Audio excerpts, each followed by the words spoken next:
ప్రస్తుతం మనతో పాటు కుంభం అనిల్ కుమార్ గారు ఉన్నారు, భువనగిరి ఎమ్మెల్యే.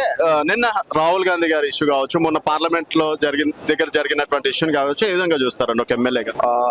అంటే నిన్న బేసికలీ ఏదైతే నీట్ పరీక్షా పత్రాలు లీకేజ్ అయ్యి లక్షలాది మంది, దేశంలో ఉన్న లక్షలాది మంది యువత భవితతోటి ఆడుకున్న కేంద్ర ప్రభుత్వానికి ఓ రోజు చెంపపెట్టుగా వాళ్ళకు బుద్ధి చెప్పే విధంగా కాక్రోచ్ జనతా పార్టీ దేశంలో, దేశ రాజధాని నడిబొడ్డుల్లో యువత అందరూ కూడా ధర్నా చేస్తున్న సందర్భంగా వాళ్ళను మొన్న అమానుషంగా పోలీసులతో కొట్టించి మరి ఒక హింసను ప్రేరేపించే విధంగా మరి కేంద్రం చేస్తున్న సందర్భంగా మా రాహుల్ గాంధీ గారు, మా లీడర్ ఆఫ్ అపోజిషన్, ఈరోజు మరి మోడీ ఇంటి ముందే, ప్రధానమంత్రి ఇంటి ముందే పెద్ద ఎత్తున ధర్నా చేస్తే ఈరోజు ఇప్పుడు కేంద్రం దిగొచ్చింది. మోడీ చెప్పిండు ఇది తప్పే అని ఇప్పుడు ఒప్పుకున్నాడు మొదటిసారి.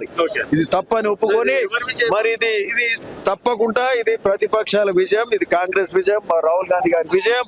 రాహుల్ గాంధీ గారిని అరెస్ట్ చేసిర్రు. నిన్న డిమాండ్స్ ఒప్పుకున్నట్టే ఒప్పుకొని మళ్ళా మరి దాన్ని పార్లమెంట్ లో చేపడతామన్నారు, డిబేట్ పెడతామన్నారు, ధర్మేంద్ర ప్రధాన్ రిజైన్ చేపిస్తామన్నారు, మళ్ళీ తగ్గినరు.